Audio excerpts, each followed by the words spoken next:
जय श्री कृष्ण। आज जानकारी लेकर आए हैं फिर से एक सत्य घटना के ऊपर कि किस प्रकार से एक भगत की माता ने सहायता की और ऐसा विश्वास पैदा कर दिया कि वो जो भगत थे वो पूरी तरीके से माता की सेवा में अपना पूरा जीवन समर्पण कर दिया। ये बात है गांव की, जिस गांव में एक ऐसा बालक रहता था जिसके माता की पिता की मृत्यु हो चुकी थी।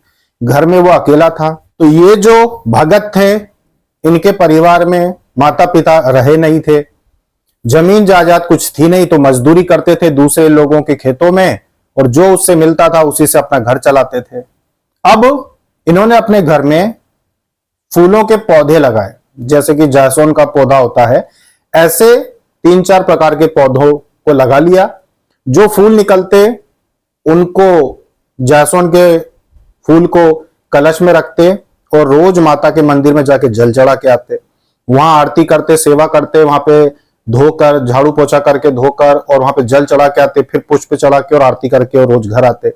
और फिर जो भी मजदूरी मिल जाती, जो भी कहीं काम मिल जाता, वो काम करके और अपना जीवन यापन कर रहे थे। अपने घर में ये माता के लिए भोग बनाते और माता को चढ़ा के आते। ये घर में भोग बनाते।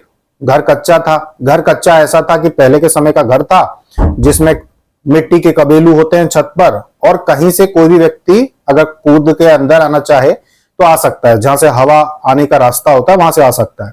और पहले के घरों में मुख्य द्वार जो होता था वो खुला ही होता था। मतलब ऐसा कुछ नहीं है कि कोई आना चाहे तो आ नहीं सकता, कोई भी घुस सकता है।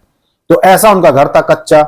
अब ऐसे घर में जब लोगों ने देखा कि भाई ये बहुत पूजा पाठ करता है, प्रतिदिन नहाकर मंदिर जाता है और बहुत सात्विक जीवन जीता है, तो देखने वालों को अपने आप तकलीफ हो जाती है कि भला कोई इतना पूजा पाठ क्यों कर रहा है। भाई दूसरे लोग हमको टोकते हैं कि देखो तुम्हारा एक रिश्तेदार तो पूजा पाठ करता है, तुम्हारा एक रिश्तेदार तो मंदिर में तेजी सेवा करता है, तो तुम क्या करते हो या तुम क्यों नहीं करते हो, इस प्रकार की बातें बोलते हैं। तो उनके जान पहचान के जो रिश्तेदार थे दूर के, उनको तकलीफ हुई इनके पूजा पाठ और इस प्रकार से सब कार्य करने से। तो उन्होंने क्या किया, एक दिन अपने बच्चों को, महिला ने, रिश्तेदार महिला ने अपने बच्चे को कहा कि इसके घर में घुस जा और अंदर जाके और सारी चीजें जो प्रसाद बनाने की है वो सारे बर्तन सब खंडित कर दे, सब उठा उठा के फेंक दे, नीचे गिर जाएगा, जो भी इसके पास अनाज है जमीन पे गिर जाएगा तो फिर ये उसका प्रसाद बनाएगा नहीं। तो ऐसा काम कर दे, तू सब उलट पुलट करके आ जा।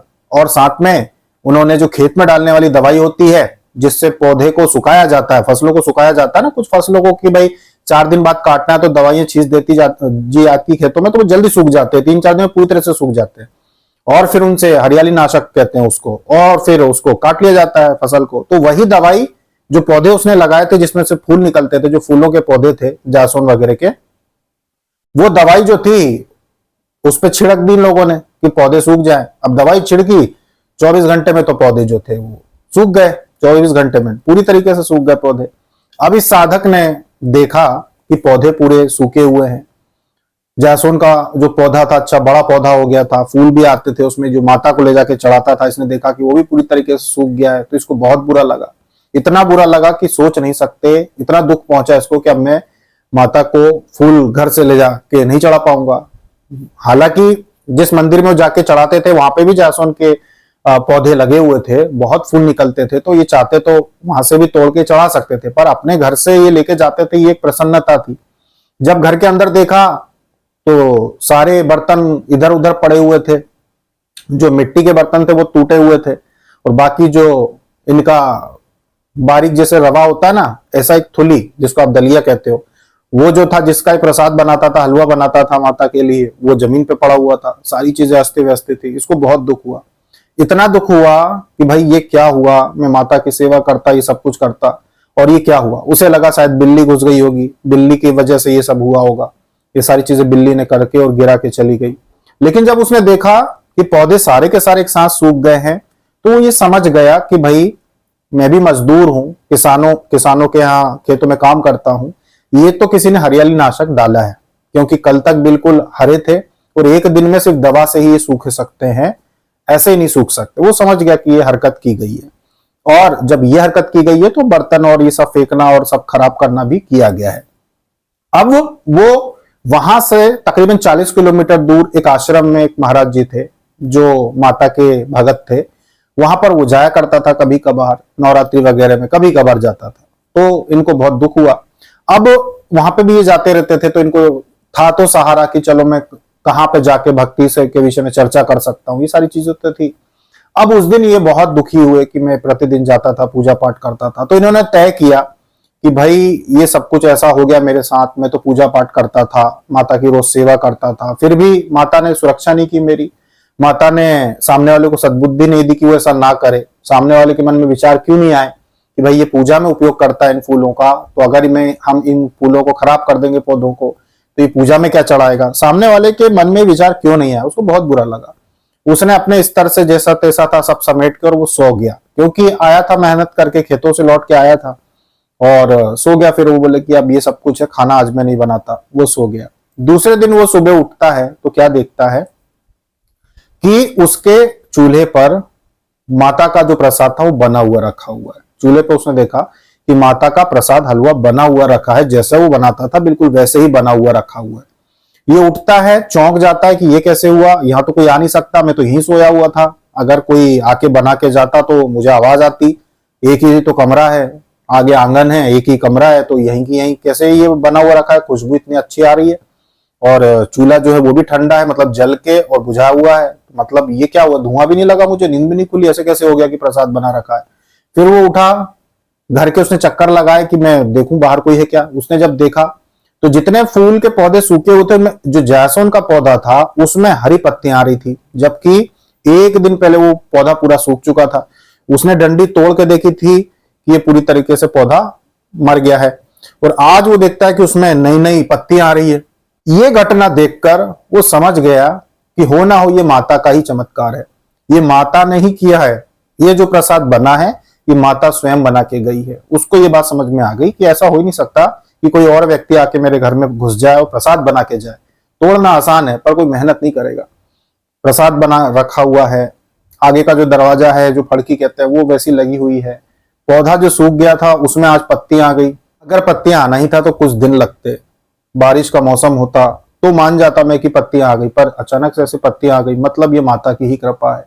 जब उसको ये विश्वास हो गया कि इतना बड़ा प्रत्यक्ष अनुभव हो गया कि मेरे घर में आके माता ने प्रसाद बना के चली गई, इसका मतलब माता की दृष्टि में मैं आ चुका हूं। और वैसे भी यहाँ पर मैं अकेला हूं, रिश्तेदारों ने शादी होने नहीं दी कि गरीब है, मजदूर है, मेरी बुराइयां कर करके कहीं से रिश्ता आता भी तो भड़का देते, विवाह तो किसी से होने नहीं दिया, तो अब मैं यहाँ पे रहकर करूंगा क्या। उसने उसी समय वहां से अपने कपड़े उठाए, उस घर से कपड़े उठाए, बाहर दरवाजा लगाया, अपने घर का दरवाजा बंद किया और निकल गया उसी आश्रम की जहां पे उसके गुरु रहते थे। गुरु क्या, दीक्षा तो ली नहीं थी, पर हाँ वहां जाता था तो मिलता था महाराज जी से। वहां पे वो चला गया उनके आश्रम में, जाकर उसने पूरी घटना बताई कि ऐसी ऐसी बात है, मेरे घर में घुस के इस प्रकार से सब तोड़ फोड़ कर दी थी और बर्तन सब फेंक दिए थे, जो प्रसाद के लिए जो चीज मैंने रखी हुई थी, दलिया दल के थुली बना के रखी थी, वो भी सब जमीन पे फेंक दी। सुबह जब मैं उठा तो वहां पे माता का प्रसाद बना हुआ था वैसा कि वैसा, जो पौधा सूख गया था उसमें हरी पत्तियां आ रही थी। तो माता ने ऐसा चमत्कार दिखा दिया मुझे कि अब मुझे विश्वास हो गया कि जब मैं माता की दृष्टि में आ चुका हूं तो फिर मैं क्यों सांसारिक लोगों के बीच में रहूं। जब मेरा विरोध करने वाले लोग वहां पे हैं और माता ने मुझे अनुभव दे दिया है, अब मैं वहां पे नहीं रहना चाहता, इसीलिए मैं सब कुछ छोड़कर अब यहाँ आ गया हूं। अब मैं यहीं पर माता की सेवा करूंगा, यहीं पर माता की भक्ति करूंगा, अब मैं लौट के नहीं जाऊंगा। इस घटना के बाद वो जो महाराज जी थे उन्होंने कहा ठीक है भाई, तुम यहीं पे रह जाओ, यहीं के पास में एक बहुत अच्छा, बहुत ही पर्वत पे बहुत ही अच्छा स्थान है माता का, वहां पर भी जैसे हम लोग जाते हैं सेवा करने, अब तुम यहीं रहो, यहीं जाप करना, यहीं पे भक्ति करना। जो पहाड़ है, पहाड़ के नीचे ही जंगल में बहुत से स्थान है साधना के, जहाँ पे छोटे छोटे देवी के स्थान बना रखे हैं, जहाँ पे हम अपने साधकों को भेजते हैं कि यहाँ पे बैठकर अब माला करो, जाप करो, साधनाएं करवाते, तुम भी वहीं करना, माता की सेवा करना, और अब तुमको जाने की जरूरत नहीं है, अब यहीं रहो। इस प्रकार से महाराज जी ने उनको अनुमति दे दी। इसके बाद फिर वो महाराज जी के आश्रम में रहने लगे, वहीं पर रहकर साधनाएं करने लगे कि अब मैं यहीं भक्ति करूंगा, और माता की भक्ति करते करते उन्होंने वहीं पे जीवन यापन किया। तो ये थी एक सत्य घटना, एक ऐसे साधक की जिनको बस एक बार प्रत्यक्ष अनुभव हो गया कि भाई माता ने मेरे ऊपर दृष्टि डाली, माता ने मेरे घर में आके प्रसाद बना दिया, और उस एक ही विश्वास में, एक ही बार के प्रत्यक्ष जो उनको अनुभव हुआ, उनका जीवन बदल दिया और उन्होंने पूर्ण रूप से माता की भक्ति को स्वीकार कर लिया। ऐसे बहुत सारे अनुभव हम लोगों के बीच में भी होते हैं, हमारे जीवन में भी होते हैं, जो प्रत्यक्ष होते हैं। ऐसे चमत्कार जो हम बिल्कुल चौंक जाते हैं कि ये कैसे हो गया, उसके बाद भी हम भक्ति में पूरी तरीके से नहीं उतर पाते। बहुत सारे साधक साधिकाओं के मन में ये विचार आते हैं कि एक बार प्रत्यक्ष कोई अनुभव हो गया ना, तो हम पूरी तरीके से साधना में उतर जाएंगे, पूरी श्रद्धा से साधना करेंगे। आज हम 21 दिन की साधना नहीं करते भाई, 11 दिन की करते, 3 दिन की, हम 21 दिन की साधना करेंगे। हम नियमित रूप से भोग बनाएंगे, भले ही अपने इष्ट देव की हम भक्ति करें, पर पूरी तरीके से भक्ति करेंगे, ये सोचते हैं। उनको प्रत्यक्ष अनुभव हो भी जाते हैं, लेकिन उसके बाद भी वो भक्ति के मार्ग पे पूरी तरीके से नहीं उतरते। सांसारिक माया इतनी प्रबल है कि प्रत्यक्ष अनुभव होने के बाद भी लोग नहीं उतर पाते पूरी तरीके से भक्ति में। तो जब भी आपको अनुभव हो जाए, आपको संकेत मिल जाए कि प्रभु की कृपा आप पर है या आपके इष्ट भगवान की दृष्टि आपके ऊपर है, तो उतर जाना चाहिए भक्ति के रास्ते पर, भक्ति के मार्ग पे उतर जाना चाहिए। साधना करनी चाहिए, घर मत त्यागो, घर में ही रहकर साधना करो, पर नियमित जाप का संकल्प तो ले ही लेना चाहिए कि जब हमारे ऊपर कृपा है माता की या प्रभु की, जब उन्होंने हमें प्रत्यक्ष अनुभव कराए हैं, तो अब हम भक्ति पूरी निष्ठा से करेंगे। तो ये थी जानकारी सत्य घटना के ऊपर कि साधक का कैसे जीवन बदला एक ही दिन में। और जानकारी लेकर आएंगे सत्य घटनाओं पर, भक्ति के ऊपर। जय श्री कृष्ण।